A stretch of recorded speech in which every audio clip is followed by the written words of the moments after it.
차가운 새벽 공기가 서울의 낡은 빌라촌 골목을 칼날처럼 파고들었다. 오지수 30세는 이미 얇은 외투깃을 여미며 발걸음을 재촉하고 있었다. 그녀의 손에는 아직 온기가 채 가시지 않은 작은 도시락 가방이 들려 있었다.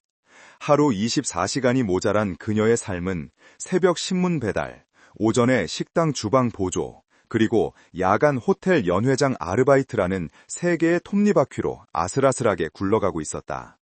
이 모든 것은 6살 배기 아들 오민준을 위한 것이었다. 민준은 그녀의 세상이었고 그녀가 이 지독한 현실을 버텨내는 유일한 이유였다. 지수는 좁고 어두운 계단을 숨가쁘게 올라가 반지하 방의 현관문을 열었다. 희미한 취침등 아래 작은 이불 더미가 꼼지락거렸다. 민준아, 엄마 왔어. 그녀의 목소리는 고된 노동에도 불구하고 아들을 향할 때면 언제나 봄눈처럼 부드러웠다. 아이가 눈을 비비며 일어나 앉았다. 엄마, 배고파. 지수는 가슴이 저며오는 것을 느끼며 얼른 도시락을 풀었다. 식당에서 손님들이 남긴 음식 중 가장 깨끗한 것들을 몰래 싸운 것이었다. 미안함과 사랑이 뒤범벅된 감정으로 아이가 허겁지겁 먹는 모습을 지켜보던 지수는 문득 시계를 보고 경악했다. 어머, 벌써 시간이? 오늘 밤은 YJ그룹의 창립 50주년 기념 행사가 있는 날이었다. 서울에서 가장 호화로운 호텔의 그랜드 볼룸에서 열리는 행사로 평소보다 2배의 시급을 약속받은 자리였다. 지수는 민준을 혼자 둘 수 없었다. 이웃집 할머니에게 잠시 맡기려 했지만 할머니가 갑자기 편찮아지시는 바람에 계획이 틀어졌다. 어쩔 수 없이 그녀는 민준을 데리고 가기로 결심했다. 민준아, 오늘 엄마랑 같이 일하러 가자. 대신 절대 엄마 눈앞에서 벗어나면 안 돼. 알았지? 민준은 엄마와 함께 나간다는 사실에 신이 나 고개를 세차게 끄덕였다. 같은 시각 YJ그룹의 심장부인 YJ타워 최고층 CEO 집무실.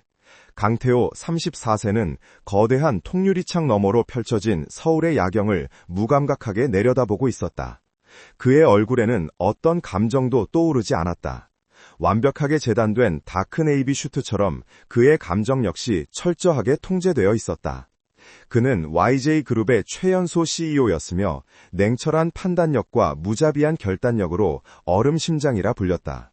그에게는 오직 일과 성공만이 존재할 뿐이었다. 잠시 후 집무실 문이 열리고 그의 약혼녀이자 태림그룹의 상무인 윤소희가 들어섰다. 태호 씨, 아직도 준비 안 했어요? 어머니께서 기다리시겠어요. 태호는 그제야 몸을 돌렸다. 윤소희. 그들의 약혼은 사랑이 아닌 두 거대 그룹 간의 전략적 합병을 위한 계약이었다. 준비 다 됐어. 가지. 그의 목소리는 야경만큼이나 차가웠다. 소희는 그의 싸늘함에 익숙하다는 듯 옅은 미소를 지으며 그의 팔짱을 꼈다. 그가 이끄는 YJ그룹은 오늘 밤 가장 화려한 성공의 정점을 축하할 예정이었다. 하지만 태호의 마음속에는 설명할 수 없는 공허함만이 가득했다. 그는 이 모든 것이 심지어 곧 자신의 아내가 될 저 여자조차도 거대한 연극의 일부처럼 느껴졌다. 호텔 그랜드 볼룸은 수천 개의 크리스탈이 쏟아내는 빛으로 눈이 멀 지경이었다. 대한민국을 움직이는 정재계 인사들이 모두 모여 샴페인 잔을 부딪히며 YJ그룹의 위상을 찬미했다. 오지수는 유니폼을 입고 쉴 새 없이 움직였다. 그녀는 관리자의 눈을 피해 민준을 직원용 탈의실 구석에 숨겨두었다. 민준아, 여기서 꼼짝 말고 있어. 엄마 금방 올게. 이거 하고 놀고 있어. 그녀는 낡은 스케치북과 크레용 몇 자루를 쥐어주었다. 민준은 불안한 듯 엄마의 옷자락을 붙잡았지만 이내 고개를 끄덕였다. 연회장 안. 강태호는 YJ그룹의 회장이자 그의 어머니인 한서영 회장의 옆에 서서 기계적으로 인사를 나누고 있었다. 한 회장은 우아하지만 강철 같은 미소로 주변을 압도했다. 그녀는 아들 태호를 자신의 가장 완벽한 작품으로 여겼다. 태호야, 표정 관리하거라. 오늘은 YJ의 날이다. 그리고 곧 너와 윤상무의 날이 될 테니. 태호는 어머니의 속삭임에 대답 대신 옅은 미소로 화답했다. 그는 이 숨막히는 위선을 벗어나고 싶었다. 잠시 숨을 돌릴 틈이 필요했다. 그는 정중하게 양해를 구하고 인파를 헤치며 테라스로 향하는 복도로 빠져나왔다. 직원용 탈의실에 혼자 남은 민주는 그림을 그리다 말고 문틈으로 새어나오는 화려한 음악 소리에 호기심이 생겼다. 엄마는 분명히 움직이지 말라고 했지만 아주 잠깐, 정말 잠깐만 보고 오면 괜찮을 것 같았다. 아이는 조심스럽게 문을 열고 밖으로 나왔다. 복잡한 복도를 지나자 거대한 문틈으로 반짝이는 세상이 보였다. 민주는 자신도 모르게 그 빛을 향해 걸어갔다. 아이는 거대한 연회장의 입구에 서서 눈이 휘둥그레졌다. 그렇게 크고 반짝이는 곳은 태어나서 처음 보았다. 그때였다. 복도에서 잠시 숨을 고르던 강태호가 다시 연회장으로 들어가기 위해 몸을 돌린 순간 작은 무언가가 그의 다리에 세게 부딪혔다. 아야! 작은 비명소리와 함께 아이가 뒤로 나동그러졌다. 태호는 미간을 찌푸렸다. 이런 중요한 행사에 웬 아이란 말인가. 그의 냉정한 시선이 바닥에 주저앉은 아이에게 향했다. 보통의 아이라면 거대한 어른과 부딪히고 이 화려하지만 낯선 분위기에 울음을 터뜨렸을 것이다. 하지만 아이는 울지 않았다. 민주는 넘어진 고통보다 자신을 내려다보는 남자의 존재감에 놀랐다. 아이는 입술을 꽉 깨물고 억울하다는 듯 그리고 조금은 화가 난 듯한 표정으로 남자를 정면으로 올려다보았다. 그 순간 시간이 멈췄다. 강태호는 숨을 흡 하고 들이마셨다. 아이의 눈, 그 작고 앳된 얼굴에 박힌 2개의 검은 보석은 그가 매일 아침 면도를 하며 거울 속에서 마주하는 자신의 눈과 소름 끼치도록 똑같았다. 날카롭게 치켜 올라간 눈매, 어떤 것에도 굴복하지 않겠다는 듯한 고집스러운 눈빛, 그리고 그 안에 담긴 서늘한 이성. 태호는 마치 망치로 머리를 한 대 맞은 듯한 충격에 휩싸였다. 그는 자신의 감정을 통제하는데 도 같은 사람이었지만 지금 이 순간만큼은 온몸의 피가 역류하는 듯했다. 그는 무의식적으로 아이를 향해 손을 뻗으려 했다. 그때 민준아! 절박한 외침과 함께 오지수가 사색이 되어 달려왔다. 그녀는 YJ그룹의 CEO인 강태호를 알아보지 못했다. 그녀의 눈에는 오직 낯선 남자 앞에 넘어져 있는 아들과 자신이 저지른 끔찍한 실수만이 보였다. 죄송합니다. 정말 죄송합니다. 아이가 잠시 한눈을 팔아서. 지수는 아이를 황급히 일으켜 세우며 연신 고개를 숙였다. 그녀는 감히 남자의 얼굴을 쳐다볼 생각도 하지 못한 채 당장이라도 이 자리에서 해고될 것이라는 공포에 휩싸였다. 그녀는 민준의 팔을 붙잡고 도망치듯 그 자리를 벗어나려 했다. 잠깐, 얼음장처럼 차가운 목소리가 그녀의 발목을 붙잡았다. 지수는 공포에 질려 천천히 고개를 들었다. 그리고 그녀의 시간 역시 멈춰버렸다. 6년, 잊으려 발버둥 쳤던 그녀의 인생을 송두리째 바꿔놓았던 그 얼굴. 강태호, 그가 왜 여기에? 아니, 이곳은 그의 회사 행사장이지 않은가? 태호 역시 충격에 휩싸였다. 그는 아이의 눈동자에서 헤어나오지 못한 채 여자의 얼굴을 확인했다. 오지수, 6년 전 자신의 심장을 유일하게 뛰게 했던, 그리고 어느 날 아침 연기처럼 사라져버렸던 여자. 왜 그녀가 이런 누추한 유니폼을 입고, 왜 그녀가, 그리고 왜 저 아이가 자신과 똑같은 눈을 가지고 있는가? 수만 가지 질문이 그의 머릿속을 스쳐 지나갔지만 그는 단 한마디도 내뱉을 수 없었다. 그의 이성은 이 말도 안 되는 상황을 분석하려 애썼지만 심장이 제멋대로 날뛰기 시작했다. 지수는 태호의 눈빛이 자신을 지나쳐 민준에게 고정되어 있음을 깨달았다. 그 시선은 단순한 호기심이 아니었다. 그것은 확인이었다. 그녀는 본능적으로 민준을 자신의 등 뒤로 숨겼다. 그녀의 몸이 공포로 가늘게 떨렸다. 정말 죄송합니다. 다시는 이런 일이 없도록 하겠습니다. 그녀는 다시 한번 고개를 숙이고 민준의 손을 잡고 거의 달리다시피 복도 저편으로 사라졌다. 태호는 그 자리에 못 박힌 듯 서서 그녀와 아이가 사라진 복도 끝을 응시했다. 그의 심장이 거칠게 울렸다. 6년 전의 기억이 파도처럼 밀려왔다. 따뜻했던 그녀의 미소, 그리고 그녀를 잃었던 절망감. 그는 그것이 하룻밤의 불장난이 아니었음을 알았다. 그리고 방금 전 그 아이의 눈빛, 그것은 우연일 리 없었다. 태호는 주먹을 세게 쥐었다. 손톱이 손바닥을 파고드는 고통이 느껴졌다. 그는 즉시 주머니에서 휴대폰을 꺼내 비서실장인 김 비서에게 전화를 걸었다. 김 비서, 지금 당장 호텔 보안실로 가서 5분 전 그랜드 볼룸 입구 복도 CCTV를 확보해. 방금 나와 부딪힌 여자아이, 아니 여자 직원과 아이, 그들의 모든 것을 알아내. 지금 당장. 강태우의 지시는 YJ그룹의 그림자이자 오른팔인 김 비서에게는 절대적인 명령이었다. 10분도 채 되지 않아 김 비서는 태우의 개인 서재로 관련 자료를 들고 왔다. 태우는 연회장에서 아무 일도 없었다는 듯 완벽한 CEO의 가면을 쓰고 행사를 마무리했지만 그의 신경은 온통 다른 곳에 쏠려 있었다. 찾았습니까? 그의 목소리는 평소보다 한 톤 낮고 거칠었다. 김 비서는 태블릿 PC를 내밀었다. 화면에는 방금 전 CCTV 영상과 함께 오지수라는 이름 석자와 그녀의 이력서가 떠 있었다. 오지수. 그 이름을 본 순간 태호의 얼음 같던 총재력에 금이 가기 시작했다.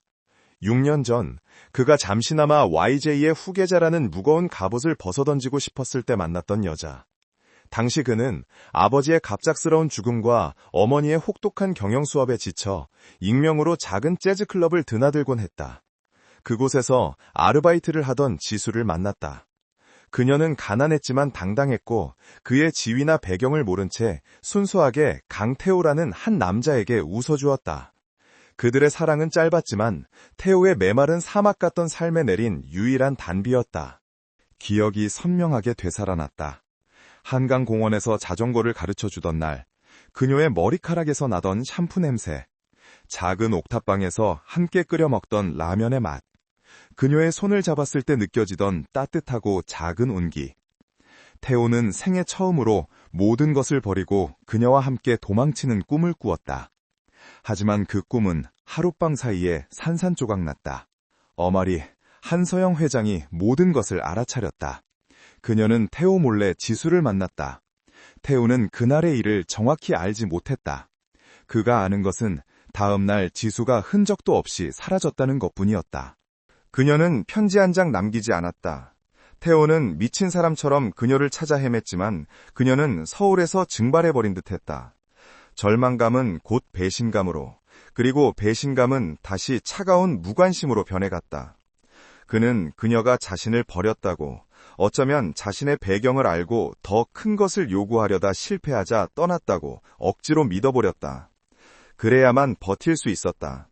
그는 다시 강태호라는 이름의 완벽한 기계로 돌아왔고 오지수라는 이름은 그의 내면 가장 깊은 곳에 봉인되었다.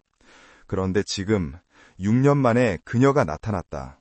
그것도 자신의 아들과 똑같은 눈을 가진 아이와 함께. 이 여자의 가족관계는? 태호가 목이 매는 듯한 소리로 물었다. 김비서는 망설이다가 대답했다. 기록상으로는 미혼모입니다. 아이의 이름은 오민준, 나이는 6살. 출생신고서에 붙인 나는 비어 있습니다. 6살. 태호의 머릿속이 하얗게 비었다. 시간상으로 정확히 일치했다. 그녀가 사라진 직후였다. 그 아이가 자신의 아이일 수도 있다는 끔찍하고도 강렬한 예감이 그의 온몸을 전율하게 했다. 주소! 그는 짧게 명령했다. 김비서는 말없이 주소가 적힌 메모를 건넸다. 태호는 코트를 집어들고 서재를 뛰쳐나갔다. 한편 오지수는 민준의 손을 잡고 미친 듯이 달렸다. 호텔을 벗어나 차가운 밤거리로 나왔을 때에야 그녀는 거친 숨을 몰아쉬었다. 민준이 겁에 질린 목소리로 물었다. 엄마, 왜 그래? 아까 그 아저씨 화났어? 지수는 차마 대답할 수 없었다. 그녀는 택시를 잡았고 집으로 가는 내내 손톱을 물어뜯었다. 심장이 발밑까지 떨어지는 것 같았다. 강태호, 그를 다시 만나다니. 그것도 하필이면 자신의 아들과 마주치게 하다니. 민준의 눈. 지수는 아들이 자랄수록 태호를 닮아가는 것을 보며 매일같이 불안에 떨었다. 6년 전 한서영 회장이 그녀를 불렀던 날이 떠올랐다. 최고급 한정식 집의 조용한 방. 한 회장은 단 한 번도 목소리를 녹이지 않았다. 네가 감히 내 아들을 넘봐? 주제를 알아야지. 그녀는 지수의 가족, 병든 아버지, 어린 동생들의 뒷조사 파일이 담긴 서류 봉투를 테이블 위에 던졌다. 네가 지금 당장 사라지지 않으면 네 가족들은 서울 바닥에서 발붙일 곳이 없을 거다. 네 아버지는 당장 병원에서 쫓겨날 거고. 그리고 마지막으로 수표가 든 봉투를 내밀었다. 이건 네 입막음 값이야. 태호 눈앞에서 영원히 사라져. 네가 임신했다는 사실도. 지수는 그제야 자신이 임신 6주차라는 사실을 고백하려던 참이었다. 한 회장은 그것마저 알고 있었다. 지수는 돈을 받지 않았다. 하지만 그녀는 도망쳐야 했다. 가족을 지키기 위해, 그리고 뱃속의 아이를 지키기 위해. 그녀는 태호가 자신을 지켜줄 수 없다는 것을 알았다. 한서영이라는 여자는 그런 사람이었다. 그녀는 그날 밤 모든 것을 버리고 도망쳤다. 낯선 도시에서 홀로 아이를 낳고 온갖 굳은 일을 하며 민준을 키웠다. 그녀는 태호를 원망했지만 그보다 더 자신의 아이를 사랑했다. 다시 서울로 돌아온 것은 1년 전 아버지가 위독하다는 소식 때문이었다. 아버지는 돌아가셨고 그녀는 차마 다시 떠나지 못했다. 서울 어딘가에 그가 있다는 것을 알았지만 마주칠 리 없다고 스스로를 위안했다. 하지만 오늘 가장 끔찍한 방식으로 그 위안이 깨져버렸다. 지수는 집에 도착하자마자 낡은 캐리어를 꺼냈다. 민준아, 우리 이사 가야겠어. 민준은 영문을 몰라 어리둥절했지만 엄마의 절박한 표정을 보고 조용히 자신의 장난감을 챙기기 시작했다. 그녀는 닥치는 대로 옷가지와 통장을 쑤셔 넣었다. 그녀가 마지막 짐을 챙기고 있을 때였다.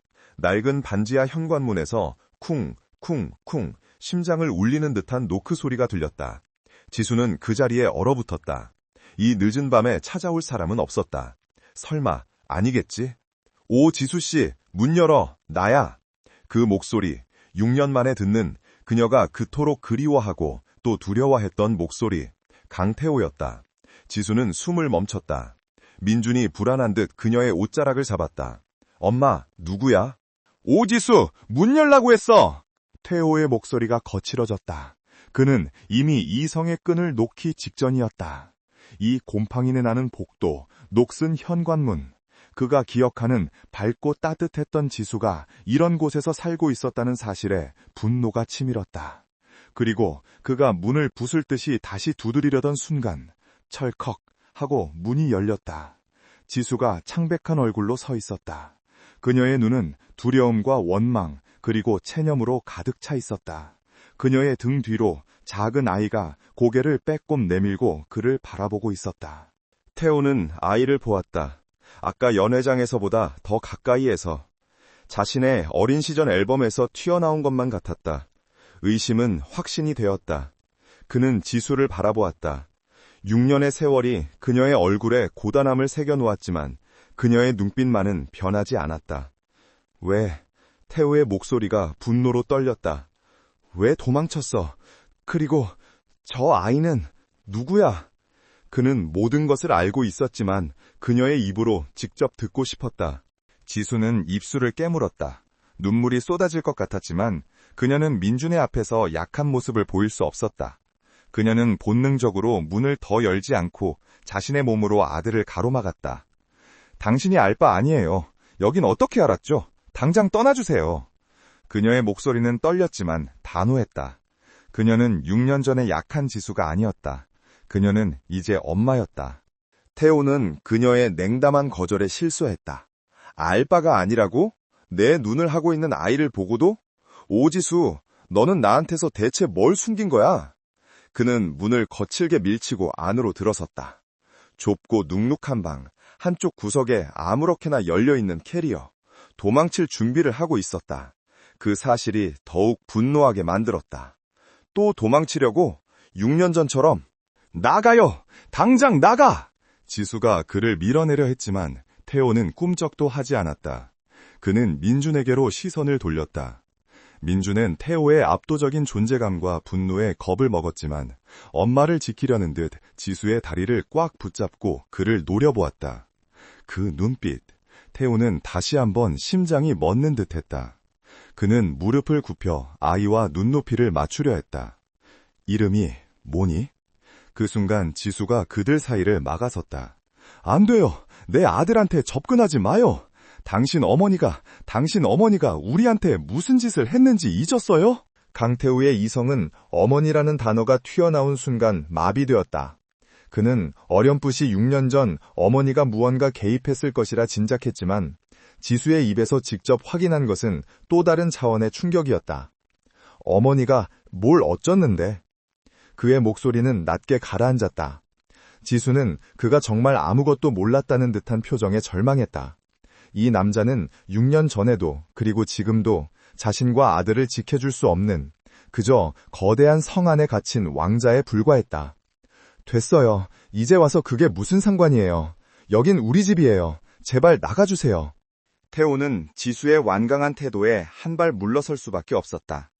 이 좁은 방 안에서 겁에 질린 아이 앞에서 더 이상 소란을 피울 수는 없었다. 하지만 그의 눈은 마지막까지 민준에게 고정되어 있었다. 오지수, 넌 도망칠 수 없어. 아니, 내가 그렇게 두지 않아. 그는 그 말만 남기고 돌아섰다. 문이 닫히자마자 지수는 주저앉아 숨죽여 울기 시작했다. 민준이 작은 손으로 엄마의 등을 토닥였다. 엄마, 울지 마. 내가 있잖아. 지수는 아들을 끌어안았다. 그녀는 더 강해져야 했다. 어떻게든 민준을 지켜야 했다. 차로 돌아온 태호는 핸들을 부서져라 내리쳤다. 분노와 죄책감, 그리고 알 수 없는 슬픔이 뒤엉켜 그를 질식시킬 것 같았다.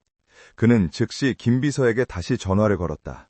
김비서, 오민준, 그 아이 오지수의 아들, 무슨 수를 써서든 유전자 검사 샘플을 확보해. 머리카락이든 아이가 쓰던 칫솔이든 내일 아침까지. 그리고 6년 전 어머니와 오지수 사이에 무슨 일이 있었는지 전부 다 알아내. 한서영 회장님의 동선, 그 주변 인물들까지 샅샅이 뒤져. 태우는 직감적으로 이 모든 일의 배후에 어머니가 있음을 확신했다. 하지만 그는 증거가 필요했다. 아이가 자신의 아들이라는 확실한 증거, 그리고 어머니가 자신을 기만했다는 명백한 증거. 태우의 움직임은 즉각 한서영 회장의 귀에 들어갔다. YJ그룹에는 그녀의 눈과 귀가 아닌 곳이 없었다. 태호가 6년 전 그 계집의 뒷조사를 다시 시작했다는 보고, 심지어 어젯밤 그 반지하방에 직접 찾아갔다는 사실까지. 한 회장은 우아하게 찻잔을 내려놓았다. 그녀의 눈빛은 차갑게 빛났다. 어리석은 것, 하필이면 윤소희 상무와의 상견례가 코앞인 이 시점에. 테렘그룹과의 합병은 YJ의 미래가 걸린 중대한 사안이었다. 이 결혼은 그 합병을 위한 마지막 관문이었다. 한 회장은 이 모든 것을 망칠 수 있는 작은 불씨조차 용납할 수 없었다. 최 변호사, 한 회장이 인터폰으로 그녀의 법률 대리인이자 해결사를 불렀다. 오지수라는 아이, 아직도 서울에 있었더군. 6년 전에 너무 안일하게 처리했어. 최 변호사는 안경을 고쳤으며 대답했다. 회장님, 이번에는 확실하게 처리하겠습니다. 뿌리를 뽑아야 합니다. 한 회장은 만족스러운 듯 고개를 끄덕였다. 돈으로 해결할 수 있으면 가장 좋겠지. 하지만 이번에는 저항이 거셀지도 몰라. 아이까지 있으니 어떤 수단을 쓰든 상관없어. 내일 당장 그 모자가 내 눈앞에서, 아니 대한민국에서 사라지게 해. 다음 날 아침 지수에게 불행이 쓰나미처럼 몰아닥쳤다. 어제 호텔 연회장에서의 일은 이미 보고가 올라간 상태였다. 그녀는 호텔에서 즉각 해고 통보를 받았다. 지수는 예상했다는 듯 담담히 받아들였지만 문제는 그것이 시작에 불과했다는 것이다. 그녀가 오전 아르바이트를 하던 식당의 주인은 갑자기 매출이 부진하다며 그녀를 내보냈다. 새벽 신문 보급소 소장 역시 석연치 않은 이유로 내일부터 나오지 말라고 통보했다. 하루아침에 모든 수입원이 끊긴 것이다. 지수는 불안한 마음을 안고 민준의 손을 잡고 집으로 돌아왔다. 하지만 그들을 기다리고 있는 것은 험악한 인상의 집주인이었다. 오지수 씨, 당장 방 빼. 이게 다 뭐야? 당신 불법으로 전입신고도 안 하고 살았잖아. 지수는 당황했다. 사장님, 무슨 말씀이세요? 보증금은 월세에서 다 깠다고 하셨잖아요. 갑자기 이러시면. 집주인은 막무가내였다. 시끄러워. 내가 언제? 당장 짐 빼. 오늘 안 빼면 내가 다 갖다 버릴 줄 알아. 그는 지수가 사정할 틈도 주지 않고 현관문에 빨간색 퇴거딱지를 붙이고 돌아섰다. 지수는 망연자실했다. 이것은 우연이 아니었다. 누군가가 조직적으로 자신을 압박하고 있었다. 강태호? 아니, 그는 이런 식으로 비열하게 움직일 사람이 아니었다. 그렇다면 한서영 회장, 6년 전에 그 서늘했던 눈빛이 떠올랐다. 그녀는 민준을 꽉 끌어안았다. 통장 잔고는 바닥을 드러내고 있었다. 당장 오늘 밤 잠잘 곳도 없었다. 그녀는 이를 악물었다. 절망의 끝에서 오히려 오기가 솟았다. 그녀는 절대 무너지지 않을 것이다. 민준을 위해서라도.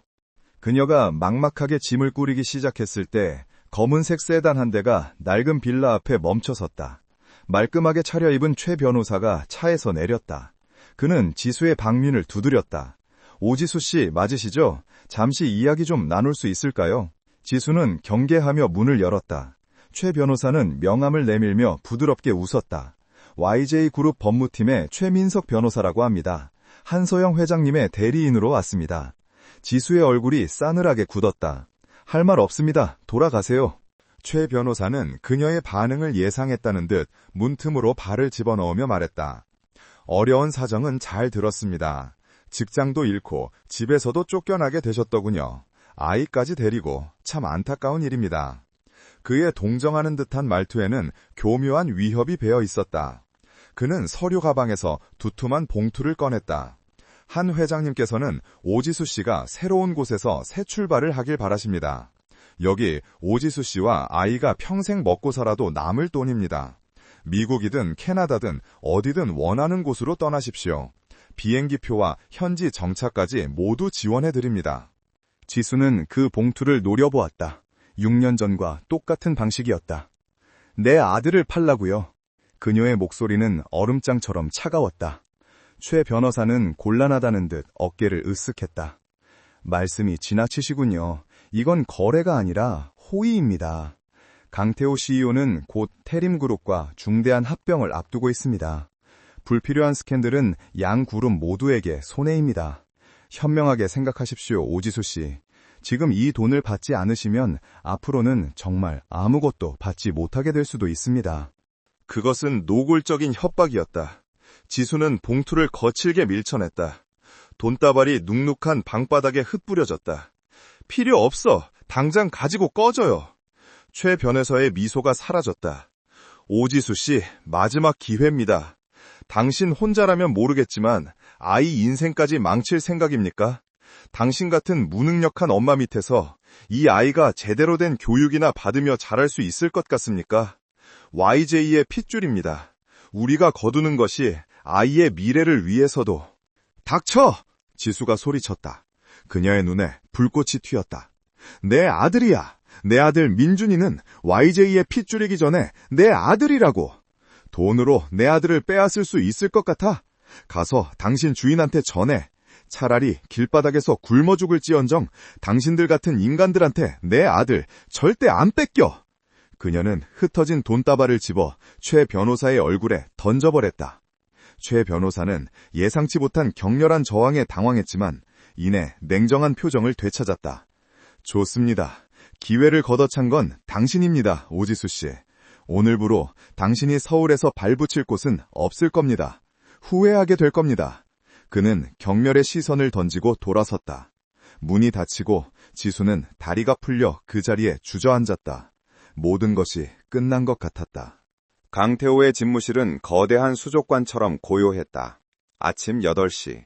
YJ그룹의 명운이 걸린 태림그룹과의 합병을 최종 결정짓는 이사회가 불과 1시간 앞으로 다가왔지만 태호는 수십 장에 달하는 보고서에 눈길조차 주지 않았다. 그는 잠을 자지 못했다. 그의 신경은 오직 책상 위에 놓인 휴대폰에만 쏠려 있었다. 김 비서가 보낼 단 하나의 메시지. 그것이 그의 6년을 그리고 그의 미래를 통째로 뒤흔들 준비를 하고 있었다. 어젯밤 김 비서는 태우의 명령대로 지수가 버린 쓰레기 봉투에서 민준이 사용한 칫솔을 몰래 확보했다. 오전 8시 15분 집무실 문이 조용히 열리고 김 비서가 들어왔다. 그의 표정은 평소의 무표정함이 아닌 복잡 미묘한 긴장감으로 굳어 있었다. 그는 말없이 암호화된 태블릿 PC를 태호 앞에 내려놓았다. 회장님, 긴급 분석 결과입니다. 태호는 마른 입술을 축였다. 그는 화면을 켰다. 복잡한 유전자 배열 지도와 함께 단 2줄의 결문이 붉은색으로 표시되어 있었다. 의뢰인 강태호, 대상 오민준, 그리고 그 아래 지독하리만치 선명한 숫자. 친자 관계 확률 99.9998%. 숫자가 그의 망막을 불태우는 것 같았다. 99.9998%. 의심이 아니었다. 가능성이 아니었다. 그것은 거역할 수 없는 피로 새겨진 진실이었다. 오민준, 그 작고 겁에 질렸지만 당돌했던 아이, 자신의 눈을 가졌던 아이, 내 아들. 태호의 심장이 얼어붙었다가 다음 순간 용암처럼 들끓기 시작했다. 기쁨이나 감동이 아니었다. 가장 먼저 치밀어 오른 것은 배신감에 대한 살을 애는 듯한 분노였다. 어머니, 6년 동안 자신을 완벽하게 속인 여자. 그러나 그 분노보다 더 깊은 곳에서 그를 질식시킬 듯한 죄책감이 파도처럼 밀려왔다. 오지수, 그녀가 홀로 임신한 몸으로 어디서 어떻게, 그 곰팡이 나던 반지하방, 그녀의 창백했던 얼굴, 그녀는 왜 말하지 않았을까? 아니, 어머니가 그녀로 하여금 말하지 못하게 만들었을 것이다. 6년, 자신의 아들이 이 세상에 태어나 가장 비참한 곳에서 숨죽이며 살아오는 동안 자신은 무엇을 했는가? YJ그룹의 완벽한 후계자로서, 감정 없는 기계로서, 어머니의 인형으로서 살아왔다. 태호는 주먹을 쥔 손이 하얗게 질리도록 떨리는 것을 깨달았다. 오전 9시 전각, YJ그룹 최고 임원 회의실. 태림그룹과의 합병을 위한 최종 이사회가 시작되었다. YJ그룹의 모든 핵심 임원들과 합병을 주도한 한서영 회장이 상석에 앉아 만족스러운 미소로 회의 시작을 기다리고 있었다. 강태호가 마지막으로 회의실에 들어섰다. 그의 얼굴은 얼음장처럼 차가웠지만 그 안에는 평소의 냉철함이 아닌 폭풍전야의 위험한 기운이 감돌았다. 그는 자신의 자리에 섰지만 앉지 않았다. 모든 임원들이 의아한 표정으로 그를 바라보았다. 태호야, 앉지 않고 무얼 하느냐? 한 회장이 부드럽게 재촉했다. 태호는 어머니를 바라보지 않았다. 그는 회의실에 모인 모든 임원들을 천천히 한 사람 한 사람씩 훑어보았다. 그리고 입을 열었다. 그의 목소리는 낮고 단호했다. 오늘 이사회는 취소합니다. 회의실은 순간 정지했다. 뭐라고요, 대표님? 한 임원이 당황해서 되물었다. 태호는 자신의 앞에 놓인 수조 원 규모의 합병 계약서 파일을 집어 소리 없이 닫았다. 그리고 그는 고개를 들어 처음으로 한서영 회장을 정면으로 마주보았다. 태림그룹과의 합병건 전면 재검토하겠습니다. 강태호! 한 회장이 경악하며 자리에서 일어났다. 이사회가 술렁이기 시작했다. 이것은 단순한 변덕이 아니었다. YJ의 근간을 뒤흔드는 반역이었다. 태호는 더 이상 한마디도 하지 않았다. 그는 돌아서서 회의실을 나갔다. 복도에 대기하고 있던 김비서가 그의 뒤를 따랐다. 회장님, 어디로? 본관, 회장실로 간다. 그의 발걸음에는 한치의 망설임도 없었다. 그는 6년 동안 묵묵히 걸어왔던 레일에서 스스로 탈선했다. 한서영 회장의 집무실 문이 거칠게 열렸다. 태호는 수행비서의 만류도 뿌리치고 성큼성큼 걸어 들어왔다. 한 회장은 믿을 수 없다는 표정으로 막근년 이사회에서의 모욕감에 분노하며 그를 노려보았다. 네가 지금 무슨 짓을 한 건지 아느냐? 감히 내 앞에서! 태호는 그녀의 분노를 정면으로 받아내며 유전자 검사 결과가 떠있는 태블릿 PC를 그녀의 거대한 원목 책상 위에 던지듯 내려놓았다. 이게 제가 이사회를 취소한 이유입니다. 한 회장은 태블릿 화면을 내려다보았다. 99.9998%. 그녀의 눈썹이 미세하게 꿈틀했지만 그것이 전부였다. 그녀는 당황하지 않았다. 오히려 이 모든 상황이 귀찮다는 듯 혹은 예상했다는 듯한 냉담한 표정이었다. 그녀는 천천히 의자에 등을 기댔다. 그래서 어쩌다는 거냐? 태호는 그 차가운 반응에 숨이 멎는 것 같았다. 어머니, 6년 전 오지수 씨에게 무슨 짓을 하신 겁니까? 한서영 회장은 옅은 실소를 터뜨렸다. 그 웃음에는 경멸이 담겨 있었다. 무슨 짓? 내가 아니었다면 그 천박한 계집이 네 발목을 잡았을 거다. 네가 YJ의 후계자라는 것도 있고 그런 바닥 인생에게 잠시 홀렸던 걸 내가 바로 잡아준 것뿐이야. 그녀는 모든 것을 인정했다. 조금의 죄책감도 없이 오히려 자신의 업적을 말하듯 당당하게. 그 아이가 내 아들이라는 것도 알고 계셨습니까? 태호의 목소리가 절망으로 떨렸다. 당연히 알았지. 한 회장의 목소리는 얼음보다 차가웠다. 그 계집이 네 아이를 임신했다는 걸 알았을 때 내가 얼마나 경악했는지 아느냐. YJ의 핏줄이 그런 더러운 자궁에서 자라게 둘 순 없었어. 그래서 돈을 줬다. 네 눈앞에서 사라지라고. 다행히 푼돈에도 꼬리를 흔들며 떠나더군. 그걸로 끝난 일이야. 그녀는 6년간의 지수와 민준의 고통을 그저 처리된 일로 치부해버렸다. 그 순간 강태호는 깨달았다. 자신의 눈앞에 있는 것은 어머니가 아니었다. YJ 그룹이라는 거대한 제국을 지키기 위해서라면 아들의 심장이라도 뜯어낼 수 있는 냉혈한 군주였다. 자신은 그저 그녀의 가장 완벽한 작품, 그녀의 야망을 이뤄줄 도구에 불과했다. 6년 전 지수를 잃었을 때의 절망감, 그리고 그녀가 자신을 버렸다고 믿었던 배신감, 그 모든 감정의 근원이 바로 이 여자였다. 태호의 내면을 올가매고 있던 마지막 쇠사슬이 끊어지는 소리가 났다. 한 회장은 그런 태호의 심경 변화를 눈치채지 못한 채 상황을 수습하려 했다. 이제라도 알았으니 잘 됐구나. 어차피 태림그룹과의 합병이 끝나면 그 아이는 우리가 데려와야 했다. YJ의 후계자로서 제대로 된 교육을 시켜야지. 그 어미는 적당히 위자료나 더 챙겨서 먼 나라로 보내버리면 그만이다. 그러니 당장 이사회를 다시 소집해 윤소희와 싫습니다. 태호가 그녀의 말을 잘랐다. 그의 목소리는 이제 떨리지 않았다. 분노와 절망이 지나간 자리에 강철처럼 차갑고 단단한 무언가가 자리 잡았다. 어머니, 그는 그 단어를 마치 이물질처럼 뱉어냈다. 결혼하지 않습니다. 태림그룹과의 합병도 원점에서 재검토할 겁니다.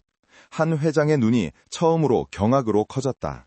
네가 지금 제정신이야. 이 모든 게 YJ를 위한 것이었습니까? 아니면 어머니의 제국을 위한 것이었습니까? 태호가 그녀에게 한 걸음 다가섰다. 그의 눈빛은 6년 전 민준을 만났던 그날, 민준이 그를 올려다보던 그 눈빛과 똑같았다. 어머니는 YJ를 지킨 게 아닙니다. 어머니의 욕망을 위해 아들의 인생을, 한 여자의 인생을, 그리고 당신의 친손자의 인생을 짓밟은 겁니다.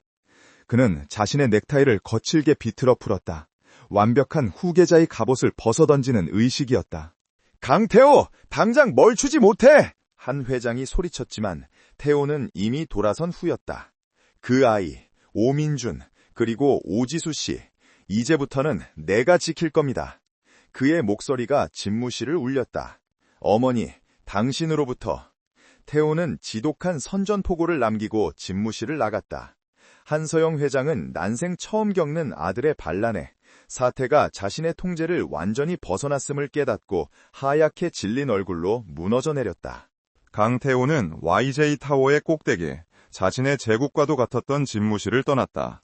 한서영 회장에게 던진 선전포고의 무게가 그의 어깨를 짓눌렀지만 그보다 더 무거운 것은 99.9998%라는 숫자가 가져온 죄책감이었다. 그는 엘리베이터의 매끄러운 하강감을 느끼며 6년 전의 자신을 떠올렸다. 오지수를 사랑했지만 어머니의 그늘에서 벗어날 용기가 없었던 비겁한 자신을. 그리고 이제 그는 아버지가 되었다. 그는 더 이상 도망칠 곳이 없었다. 김 비서가 운전하는 차는 서울의 가장 화려한 강남을 벗어나 강북의 낡고 구불구불한 골목으로 향했다. 그가 도착했을 때 지수의 반지하 방 앞은 처참했다. 낡은 현관문에는 집주인이 붙인 붉은색 퇴거 경고장이 낙인처럼 찍혀 있었다. 그리고 문 앞에는 이미 밖으로 쫓겨난 듯한 낡은 이불 보따리와 작은 책가방 몇 개가 을씨년스럽게 쌓여 있었다. 태호는 숨이 턱 막혔다. 어머니가 그리고 YJ 그룹이 한 사람의 인생을 짓밟는 방식은 이토록 철저하고 신속했다. 그가 문을 열고 들어섰을 때 지수는 방 한가운데서 멍하니 앉아 있었다. 그녀는 더 이상 짐을 싸고 있지도 울고 있지도 않았다. 모든 것을 포기한 사람처럼 보였다. 엄마, 우리 이제 어디 가? 민준이가 겁에 질린 목소리로 물었지만 지수는 대답할 기력조차 없는 듯했다. 그녀는 텅 빈 눈으로 흩어진 짐들을 바라보다가 문 앞에 서 있는 태호의 그림자를 발견했다. 그녀의 눈에 경멸과 증오가 동시에 떠올랐다. 왜 또 왔어요? 당신 어머니가 만든 걸작을 감상하러 왔나요? 보세요. 아주 성공적이죠. 당신들 뜻대로 우린 완벽하게 길바닥에 나앉게 됐어요. 그녀의 목소리는 비웃음으로 가득 차 있었지만 가늘게 떨리고 있었다. 태호는 그녀의 독서를 묵묵히 받아냈다. 그는 천천히 다가가 손에 들고 있던 유전자 검사 결과 보고서를 그녀 앞에 내려놓았다. 지수는 그것이 무엇인지 즉각 알아차렸지만 애써 시선을 피했다. 이제 와서 이게 무슨 의미가 있죠? 태호가 입을 열었다. 목소리는 거칠고 낮게 잠겨 있었다. 의미가 있지. 6년 동안 내가 속았다는 의미고 내가 당신들에게 씻을 수 없는 빚을 졌다는 의미니까. 그는 지수와 같은 방식을 사용해서는 안 된다는 것을 알았지만 지난 34년간 그가 배운 유일한 문제 해결 방식은 CEO의 방식뿐이었다. 그는 주머니에서 검은색 카드키와 서류 한 장을 꺼냈다. 삼성동의 펜트하우스입니다. 당신과 민준이를 위한 최고의 보안시설과 평생 쓸 수 있는 신탁 자금이 준비되어 있습니다. 그는 그것을 테이블 위에 밀어놓았다. 지난 6년간 당신이 겪은 고통에 대한 보상입니다. 그리고 민준이 내 아들로서 최고의 교육을 받게 할 겁니다. 그 대가로. 그는 잠시 말을 멈췄다. 내가 민준이의 삶에 온전히 참여할 수 있는 권리를 원합니다. 법적인 절차를. 그 순간이었다. 짝! 날카로운 파열음과 함께 태호의 고개가 돌아갔다. 지수가 그의 뺨을 내리친 것이었다. 그녀의 손은 분노로 떨리고 있었다. 보상?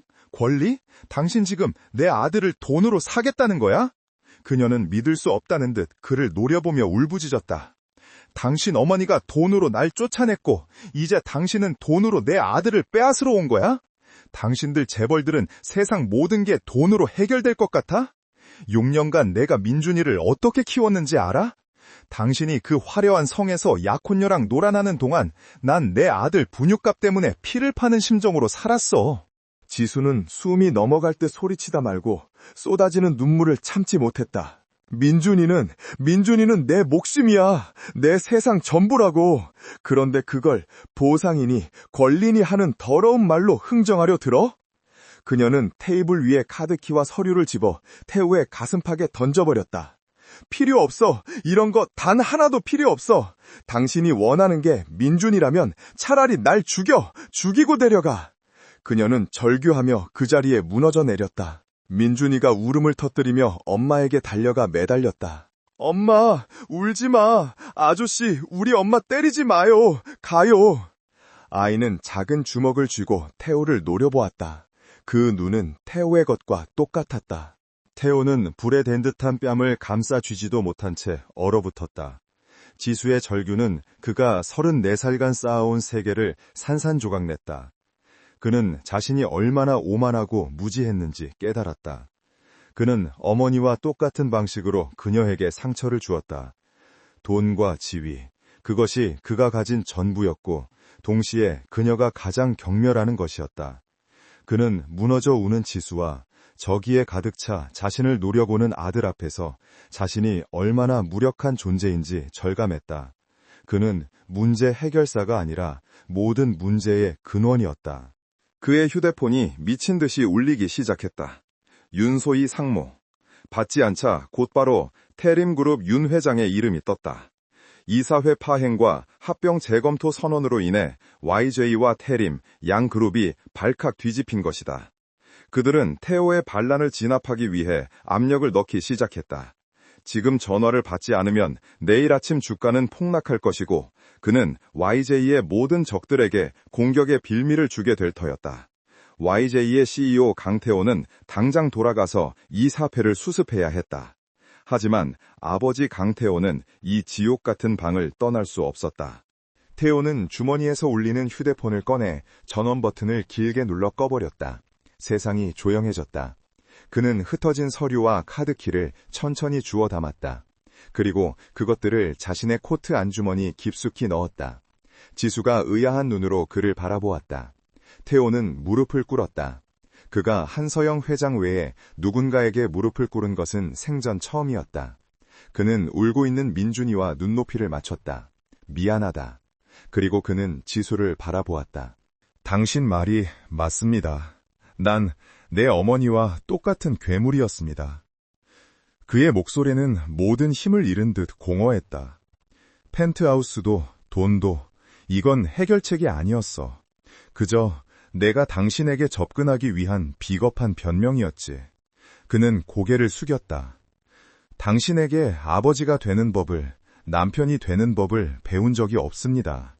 하지만 민준이에게, 내 아들에게 당신 같은 아버지가 되고 싶진 않아. 그는 자리에서 일어났다. 그는 지수에게 어떤 제안도 변명도 하지 않았다. 대신 김 비서에게 전화를 걸었다. 김 비서, YJ그룹 법무팀 말고 내 개인 변호사, 아니 이혼 전문 변호사 중에 가장 독하고 유능한 사람으로 알아봐. 한서영 회장을 상대로 싸울 수 있는 사람으로. 그리고 YJ 이름이 들어가지 않은 조용하고 안전한 오피스텔 하나 당장 구해. 내 개인 자금으로. 1시간 내로 이삿짐 센터 보내. 그는 전화를 끊고 지수를 바라보았다. 당신을 그 황금 세장에 가두지 않겠습니다.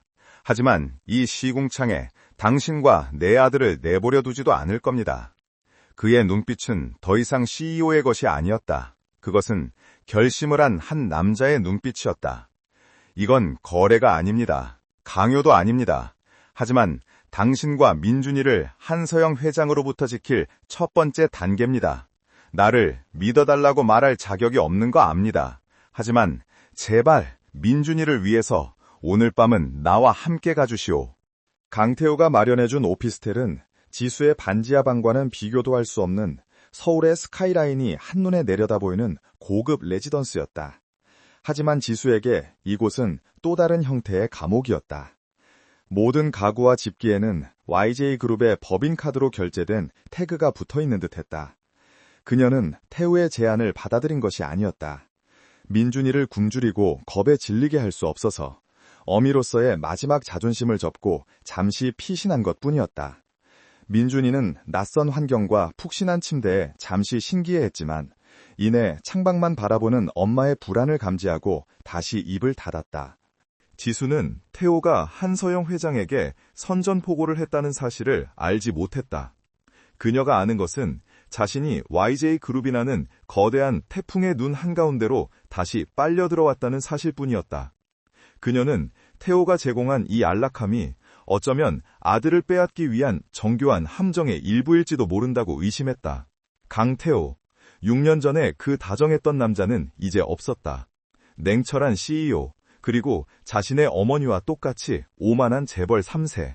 그는 단지 자신의 핏줄을 회수하려는 것일지도 몰랐다. 그녀는 민준이의 손을 붙잡고 기도했다. 딱 하루만이라도 평범하게 살게 해주세요. 그녀의 기도가 무색하게도 한서영 회장의 반격은 그녀가 상상할 수 있는 가장 잔인한 방식으로 시작되었다. 아들의 공공연한 반란, 그리고 태림그룹과의 합병이 좌초될 위기에 처하자 한 회장은 이성을 잃었다. 그녀는 더 이상 오지수를 처리의 대상으로 보지 않았다. 그녀는 오지수를 파괴의 대상으로 삼았다. 그녀는 YJ그룹의 홍보팀이 아닌 어둠의 세계에서 여론 조작을 전문으로 하는 해결사를 불렀다. 그 계집을 대한민국에서 가장 추악한 여자로 만들어 감히 YJ의 명예에 흙탕물을 튀긴 대가를 치르게 해. 다음 날 아침, 대한민국 모든 포털 사이트의 메인 화면이 하나의 자극적인 기사로 도배되었다. 단독 YJ그룹 강태호 CEO 꽃뱀에게 발목 잡히다. 6년 된 숨겨진 아들 태림그룹과 파혼 위기. 기사는 교묘하게 편집된 사실과 노골적인 거짓말로 가득 차 있었다. 오지수는 YJ의 후계자에게 의도적으로 접근한 유흥업소 출신으로 둔갑해 있었다.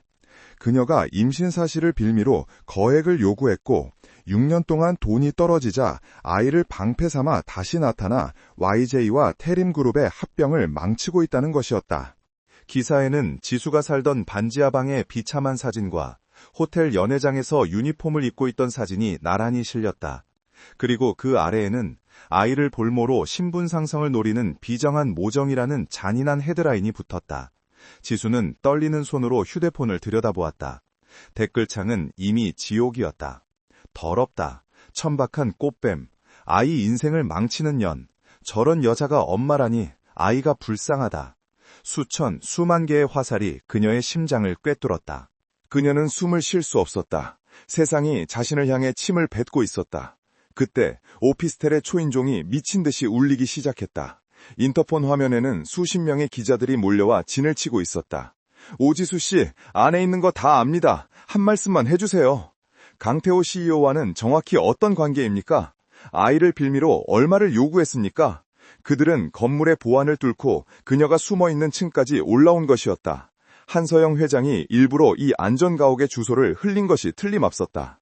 민준이가 소리에 놀라 잠에서 깼다. 엄마, 밖에 누구 왔어? 시끄러워. 지수는 민준이를 끌어안고 뒷걸음질 쳤다. 기자들은 문을 두드리고 카메라 플래시를 터뜨렸다. 그녀는 완전히 고립되었다. 태호가 준 이 화려한 감옥은 이제 그녀를 향한 비난의 돌팔매를 막아줄 방패가 아니라 그녀를 가두는 덫이 되었다. 그녀는 무너져 내렸다. 모든 희망이 사라졌다. 한서영 회장이 이겼다. 그녀는 이 세상에서 자신의 결백을 증명할 방법이 없었다. 그녀는 그저 아이를 볼모로 잡은 더러운 꽃뱀일 뿐이었다. 같은 시각 YJ그룹 본사는 전쟁터였다. 주가는 개장과 동시에 폭락하기 시작했다. 긴급 이사회가 소집되었고 한서연 회장은 비통한 표정으로 앉아 있었다. 그녀는 이 모든 사태의 피해자를 연기했다. 대표님, 이게 다 무슨 일입니까? 당장 저 기사가 사실이 아니라고 발표하십시오. 저 여자를 명예훼손과 공갈 협박으로 고소해야 합니다. 태림그룹 윤 회장님께서 경로하셨습니다. 이대로 가다간 합병은 끝입니다. 모든 임원이 강태호를 비난했다. 한서영 회장이 무거운 목소리로 입을 열었다. 태호야, 이제라도 늦지 않았다. 저 여자는 네가 잠시 실수로 만난 오점일 뿐이야. 네가 저 아이를 부정하진 못하겠지. 하지만 어미는 다르다. YJ의 안주인이 될 수 없는 여자야. 지금 당장 기자회견을 열어라. 저 여자의 실체를 네 입으로 밝히고 모든 관계를 끊겠다고. 그리고 윤소희 상무에게 무릎 꿇고 사죄해. 그것만이 YJ가 살 길이다. 그녀는 아들에게 마지막 항복을 요구했다. 강태호는 회의실에 앉아 있었지만 그의 눈은 휴대폰 화면에 고정되어 있었다. 실시간으로 전송되는 오피스텔 앞의 광경. 수십 명의 기자들에게 포위된 채 문을 두드리는 소리에 경기를 일으키며 아들을 끌어안는 오지수의 모습. 그리고 공포에 질려오는 민준이의 얼굴. 태호의 눈이 붉게 충혈되었다. 그것은 6년 전 어머니에게 모든 것을 빼앗기고 무력하게 무너졌던 자신의 모습과 겹쳐졌다.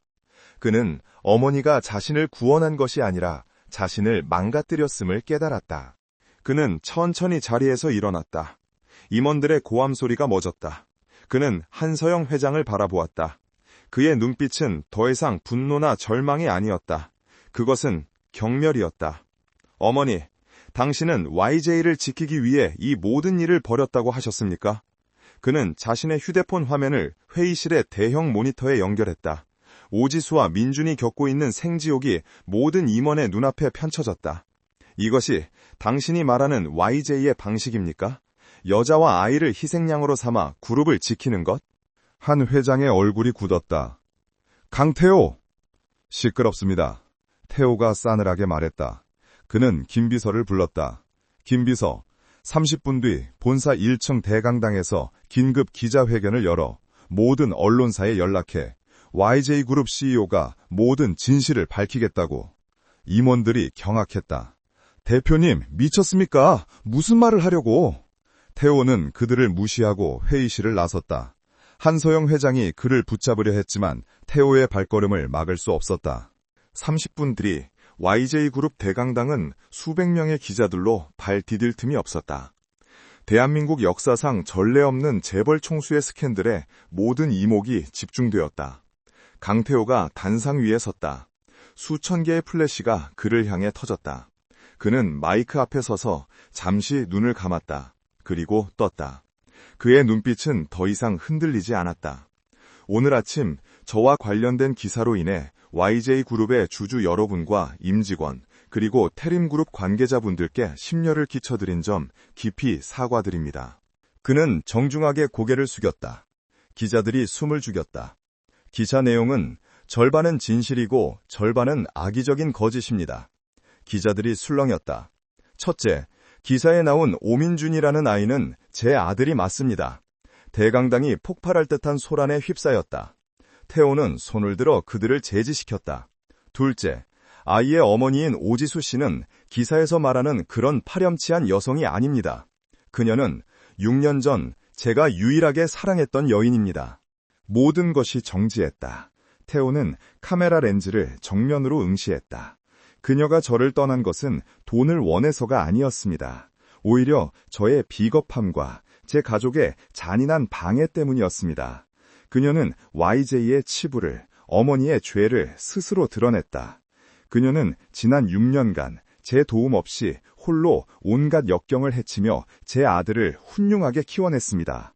그녀는 꽃뱀이 아니라 제가 아는 그 누구보다도 강인하고 용감한 어머니입니다. 그는 잠시 숨을 골랐다. 셋째, 따라서 저는 오늘부로 태림그룹 윤소희 상무와의 약혼을 공식적으로 파기합니다. 이것은 폭탄 선언이었다. 수조 원짜리 합병이 공식적으로 깨지는 순간이었다. 윤 상무와 태림그룹에 끼친 상처에 대해서는 제가 평생 안고 가겠습니다. 하지만 거짓된 관계 위에서 제 아들과 그 어머니를 더 이상 모욕할 수는 없습니다. 태호는 마이크를 쥔 손에 힘을 주었다. 마지막으로 경고합니다.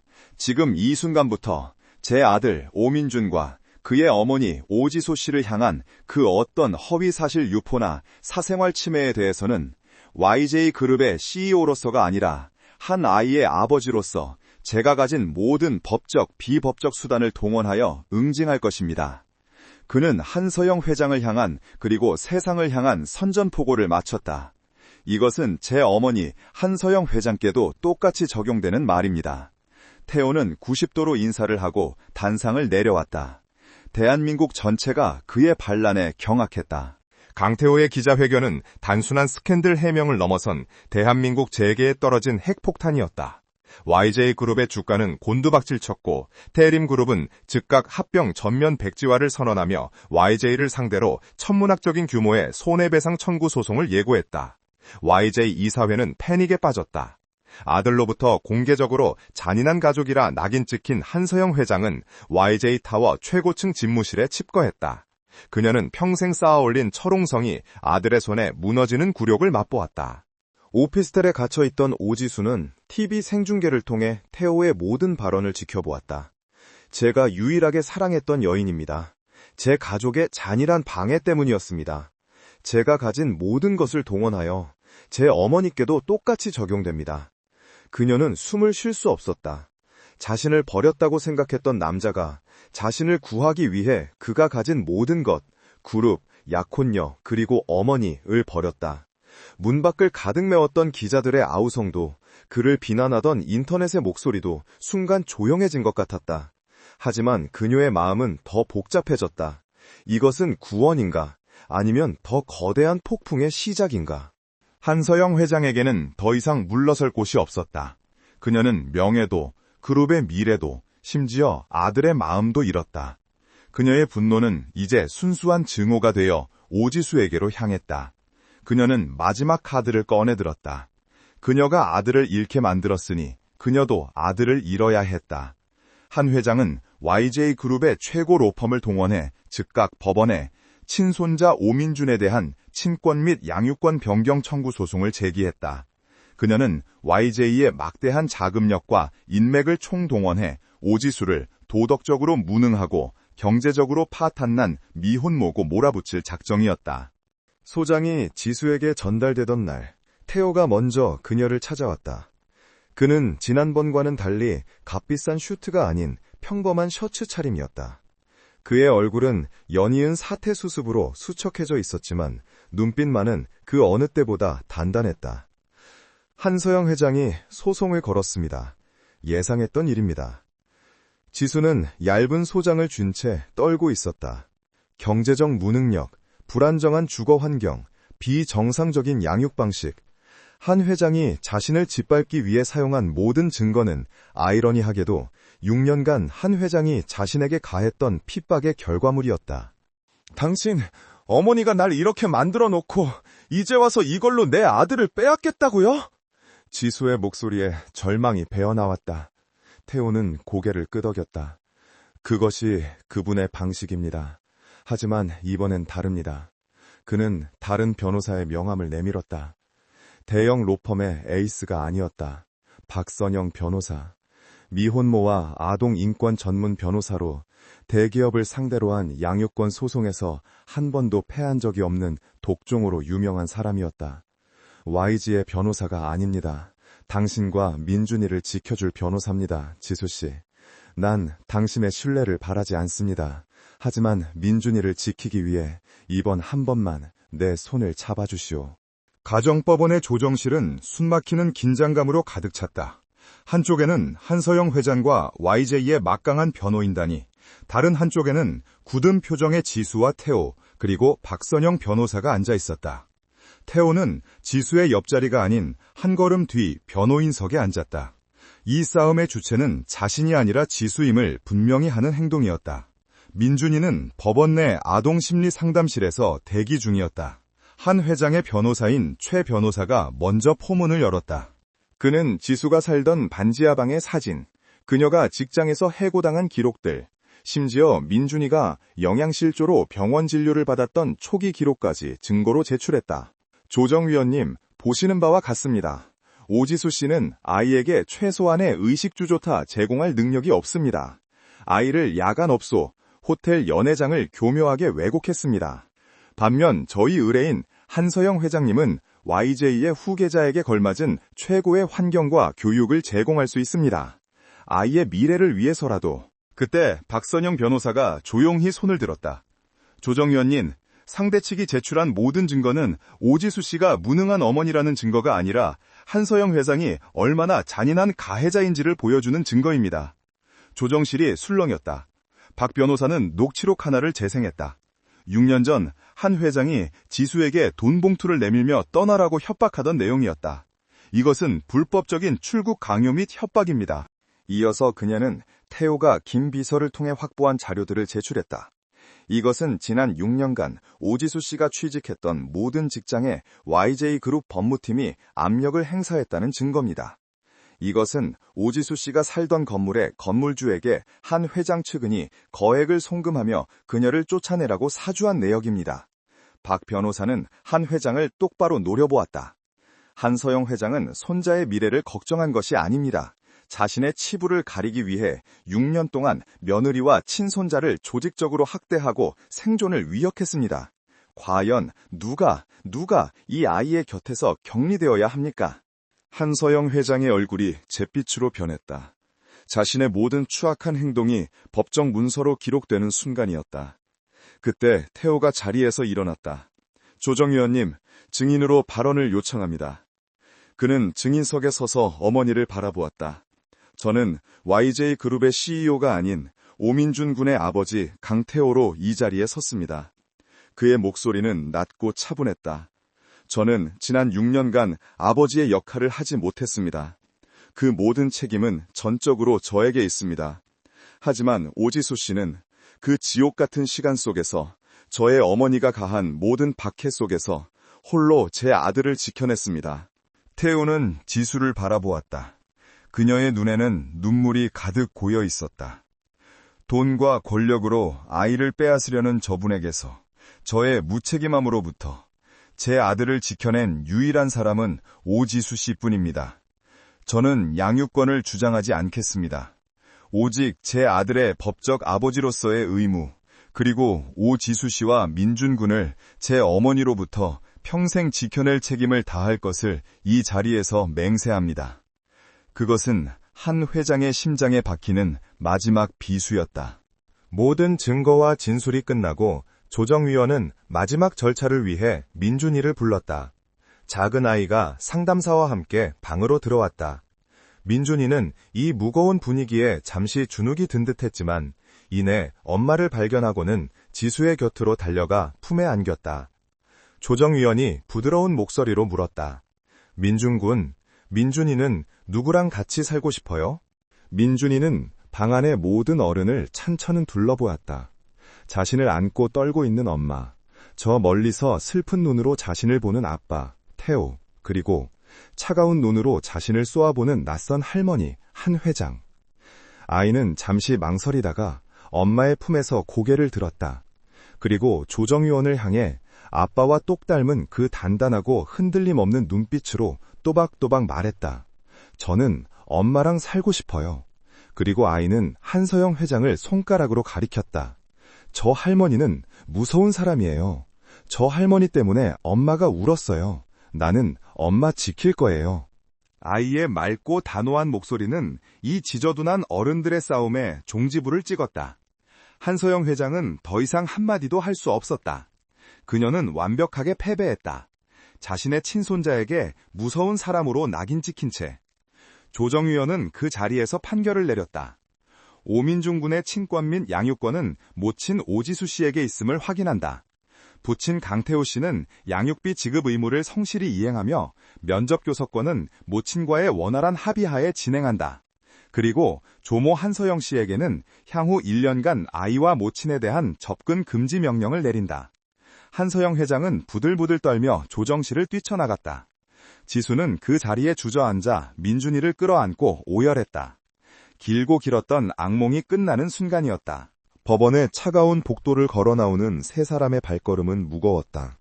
승리했지만 상처뿐인 승리였다. 오지수는 민준이의 작은 손을 잡은 손에 힘을 주었고 강태호는 그들 모자의 한 걸음 뒤에서 세상의 모든 시선으로부터 그들을 지키려는 듯 굳건히 서 있었다. 법원 앞은 또다시 기자들로 인산인해를 이루었지만 이번에는 분위기가 달랐다. 태호의 폭탄 선언 이후 여론은 희대의 꽃뱀에서 재벌가의 잔인한 희생양이 된 비운의 모자로 완전히 돌아선 뒤였다. 태호의 수행원들이 길을 텄고 그는 지수와 민준을 검은색 세단 뒷좌석에 조심스럽게 태웠다. 차 안의 침묵은 무거웠다. 민준이는 긴장했던 탓인지 엄마의 품에서 금세 잠이 들었다. 지수는 잠든 아들의 뺨을 쓰다듬으며 창밖을 바라보았다. 모든 것이 끝난 것 같았지만 그녀는 이제 어디로 가야 할지 몰랐다. 그때 태호가 입을 열었다. 일단 레지던스로 돌아가시죠. 그곳은 이제 안전합니다. 지수는 대답 대신 운전석과 조수석 사이에 설치된 칸막이 유리에 비친 자신의 모습을 멍하니 바라보았다. 태호는 더 이상 그녀를 재촉하지 않았다. 다음 날 강태호는 YJ그룹 본사, 자신의 집무실이 아닌 이사회 회의실로 향했다. 그가 들어서자 모든 임원의 시선이 그에게 쏠렸다. 그 시선에는 경외도, 분노도 아닌 오직 혼란만이 가득했다. 상석에는 어젯밤의 충격으로 10년은 늙어버린 듯한 한서영 회장이 앉아 있었다. 그녀의 눈은 텅 비어 있었다. 태호는 자신의 자리가 아닌 회의 테이블 중앙에 섰다. 긴급 이사회를 소집한 이유를 말씀드리겠습니다. 그는 김 비서가 준비한 파일들을 모든 이사에게 나누어 주었다. 그 안에는 법원에 제출했던 한 회장의 모든 불법적 개입 증거들이 담겨 있었다. 그리고 그보다 더 치명적인 자료들. 한 회장이 개인적인 복수를 위해 YJ그룹의 법무팀과 홍보 예산을 유용하고 그로 인해 태림그룹과의 합병을 고의적으로 위험에 빠뜨렸다는 명백한 배임의 증거들이었다. 한서영 회장님은 지난 6년간 YJ의 성장이 아닌 개인의 감정을 위해 그룹을 사유화했습니다. 그 결과가 지금 우리가 마주한 주가 폭락과 수조 원대 소송 사태입니다. 임원들의 얼굴이 하얗게 질렸다. 이것은 단순한 가족 싸움이 아니었다. 그룹 전체의 생존이 걸린 문제였다. 태호는 자신의 어머니를 차가운 시선으로 바라보았다. 저는 YJ그룹의 대표이사로서 한서영 회장님의 즉각적인 사임과 경영 일선에서의 완전한 퇴진을 요구합니다. 한 회장이 떨리는 손으로 테이블을 짚으며 일어섰다. 네가 감히! 태호는 한치의 물러섬도 없이 맞받아쳤다. 이것은 아들로서의 요구가 아닙니다. YJ를 지켜야 하는 CEO로서의 마지막 결단입니다. 지금 사임하지 않으신다면 저는 이 모든 자료를 주주총회와 검찰에 넘길 수밖에 없습니다. 그것은 완벽한 외통수였다. 한서영 회장은 아들의 눈에서 더 이상 망설임이나 연민을 찾아볼 수 없음을 깨달았다. 그녀가 그토록 완벽하게 조종하려 했던 아들은 이제 그녀조차 감당할 수 없는 냉철한 괴물이 되어 그녀의 심장을 겨누고 있었다. 그녀는 그 자리에 무너져 내렸다. 며칠 뒤 한서영 회장이 건강상의 이유로 YJ그룹의 모든 직위에서 사임하고 경영에서 손을 뗀다는 공식 발표가 나왔다. YJ그룹의 철의 여왕이 지배하던 시대가 막을 내린 것이다. 그녀는 거대한 저택에 유폐되듯 홀로 남겨졌다. 접근금지 명령으로 인해 손자를 볼 수도, 자신에게 등을 돌린 아들을 만날 수도 없었다. 태림그룹과의 법적 분쟁은 예상대로 험난했지만 태호는 더 이상 끌려다니지 않았다. 그는 합병 무산의 책임을 인정하고 막대한 위약금을 지불하는 대신 한 회장의 불법적인 경영 개입 자료를 이용해 계약 불이행의 귀책 사유가 쌍방에 있음을 교묘하게 입증해냈다. 그는 피를 흘리는 대신 팔 하나를 내어주는 것으로 전쟁을 끝냈다. 윤소희는 마지막 협상 테이블에서 태호를 만났다. 그녀는 씁쓸하게 웃었다. 당신 변했네. 내가 알던 강태호는 이런 식의 싸움은 하지 않았는데. 태호는 대답 대신 고개를 숙였다. 미안합니다, 윤상무. 내 이기심이 모두에게 상처를 줬습니다. 소희는 그 사과가 진심임은 알았다. 그녀는 그가 사랑했던 인형이 아니라 그가 사랑하는 사람을 위해 진짜 남자가 되었음을 인정해야 했다.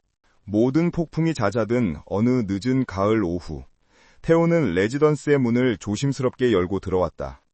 그의 손에는 슈트나 서류 가방 대신 커다란 종이 가방이 들려 있었다. 지수가 거실에서 책을 읽어주다 말고 그를 돌아보았다. 민준이가 달려나왔다. 아저씨, 아니 아빠? 아이는 아직 그 호칭이 어색한 듯 눈치를 살폈다. 태호는 그 말에 심정이 멎는 듯했지만 애써 웃으며 종이 가방을 내밀었다. 민준이가 좋아하는 캐릭터의 로봇 장난감과 지수가 예전에 좋아한다고 말했던 동네 빵집의 팥빵이었다.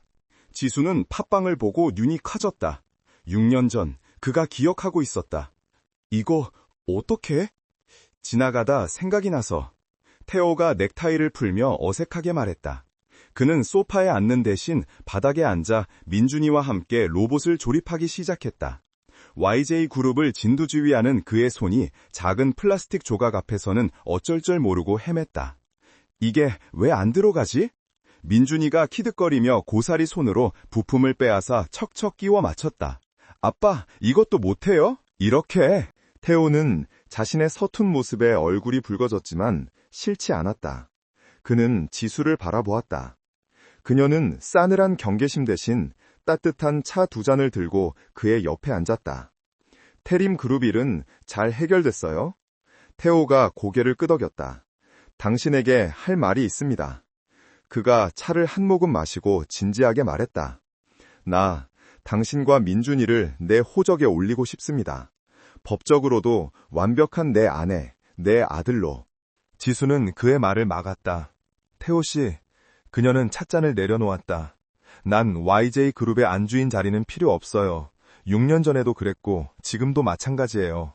당신 어머니가 앉았던 그 무서운 자리에 날 앉힐 생각이라면 난 민준이 데리고 다시 도망칠 거예요.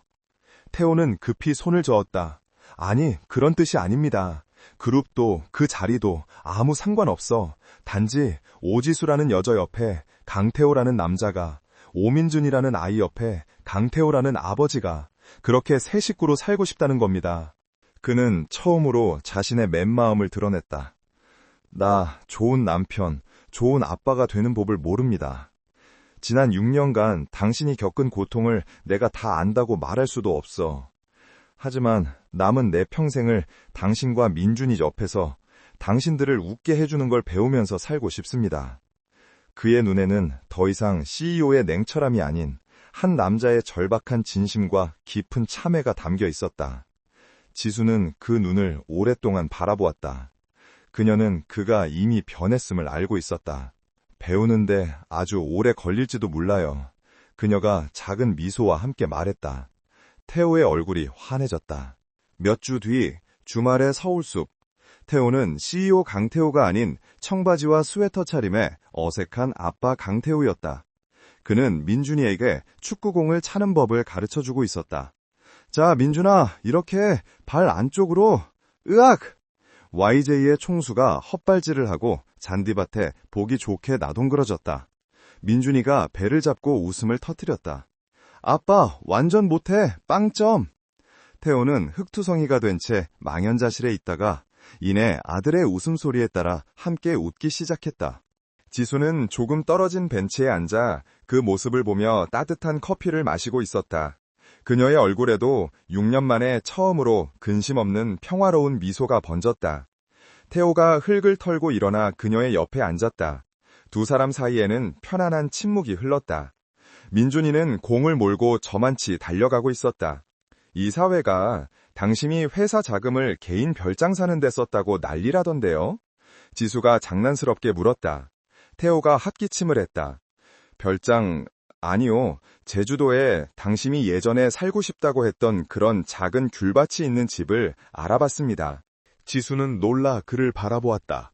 YJ그룹을 내려놓을 생각입니까? 태호는 민준이를 바라보며 대답했다. YJ는 내 것이 아니라 주주들의 것입니다.